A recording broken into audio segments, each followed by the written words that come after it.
میلاد النبی صلی اللہ علیہ وآلہ وسلم، اس کی اصل حضور صلی اللہ علیہ وآلہ وسلم سے بھی ثابت. کیا فرماتے؟ پیر کے دن روزہ جب پوچھا گیا کیوں رکھتے ہیں، فرمایا میں اس میں پیدا ہوا، میری ولادت اس میں ہوئی، تو اس لیے آپ پیر کا روزہ رکھا کرتے تھے. تو اس اعتبار سے یہ اصل تو یہاں بھی ثابت ہے. آپ صلی اللہ علیہ وسلم کا ذکر خیر کیا جاتا ہے، سنا جاتا ہے، یہ حدیثوں سے ثابت ہے. نبی کریم علیہ السلام نے خود اپنا شرف بھی بیان کیا. اللہ نے جو آپ کو نوازا وہ چیزیں بھی آپ نے صحابہ کے سامنے رکھی، اپنے شرف نسب کو بھی آپ نے بیان فرمایا، اور صحابہ کرام علیہ مردوان بھی حضور صلی اللہ علیہ وسلم کے شان بیان کرتے. تو اصل تو موجود ہے. اب اسی کے اوپر زمانے کی تبدیلیوں کے ساتھ ساتھ جہاں اتنے لوازمات اور تبدیل ہوتے گئے تو ظاہر ہے ہر خوشی بھی اس زمانے کے معیار کے مطابق کی جاتی ہے. کسی ملک کا اپنا سالانہ جشن ہو تو پورے ملک کو سجایا جاتا ہے، یا خاص عمارتوں کو سجایا جاتا ہے، سجاوٹ کی جاتی ہے. کیا وجہ؟ کیونکہ اسی چیز سے آج کل خوشی کا اظہار ہوتا ہے. تو جب اس طرح کی خوشیوں میں اس طرح کے اہتمام کرنے سے کوئی منع نہیں کرتا، تو پھر رسول اللہ صلی اللہ علیہ وسلم کی آمد کی خوشی میں اگر کوئی اس طرح کا اہتمام کرتا ہے تو اس سے کیوں منع کیا جائے گا؟ عمل خیر ہے، عمل کی اصل بھی ثابت ہے. اب کیا جا رہا ہے تو بدعت حسنہ کے درجے پر آئے گا. اب بدعت حسنہ کے یعنی یہ ایسا کام نہیں جو خلاف شریعت ہو، یہ ایسا کام نہیں جو کسی سنت کے خلاف ہو، یہ ایسا کام نہیں جو کسی حدیث کے خلاف ہو، تو اس لیے بدعت حسنہ کے درجے میں آئے گا.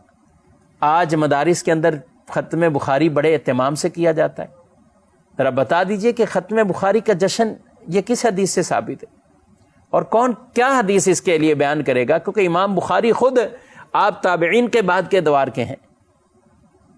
تو جب ایک کتاب کے اختتام پر آپ اتنے جشن کا اہتمام کرتے ہیں اور کوئی اسے منع بھی نہیں کرتا، کہتے ہیں کہ اچھا عمل ہو رہا ہے، اس سے لوگوں کو نیکی کی طرف ترغیب مل رہی، تو اگر میلاد کے نام پر کوئی اس کا اہتمام کرتا ہے، میلاد النبی صلی اللہ علیہ وسلم کے لیے چراغاں کرتا ہے، تو اس کو بھی بدعت سیئہ کہہ کے ختم ہرگز نہیں کیا جا سکتا، بلکہ وہ بھی محمود اور مستحسن کام ہے اور بدعت حسنہ کی کیٹیگری کے اندر آئے گا. اس پہ اگر اور بھی گفتگو کرے تو ناظرین اکرام بہت سی ایسی مثالیں دینی طور پر بھی ہیں اور دنیاوی طور پر بھی ہیں. لہذا اصل مسئلہ وہ ضرور سمجھنا چاہیے کہ بدعت وہ بری کون سی بدعت ہے جو سنت کو ختم کرے، جو سنت کے خلاف ہو، جو حدیث کے خلاف ہو، وہ بدعت سیئہ ہے اور وہ بری بدعت ہے.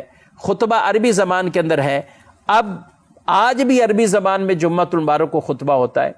اگر کوئی آج اٹھ کر کہے کہ بھئی چونکہ ہم اردو سمجھنے والے ہیں یا ہمارے علاقے کی زبان یہ ہے تو ہم عربی والا خطبہ ختم کر دیں، تو یہ ایسی بدعت ہے جو بدعت سیئہ ہے، بری بدعت ہے کہ رسول اللہ صلی اللہ تعالیٰ علیہ وآلہ وسلم کی سنت کو ختم کر رہی ہے، تو اس کو بدعت بری بدعت کہا جائے گا. اسی طرح اور بھی کئی ایسی جو بری بدعتوں کی کیٹیگری میں آئے گا، لیکن جو بدعت حسنہ ہے اس کا جواز بالکل حدیث کے اندر اس طور پر بیان کیا گیا، اور صحابہ کے عمل سے بھی ظاہر ہے اور بعد والے اسلاف کے عملوں سے بھی یہ بات ظاہر ہے.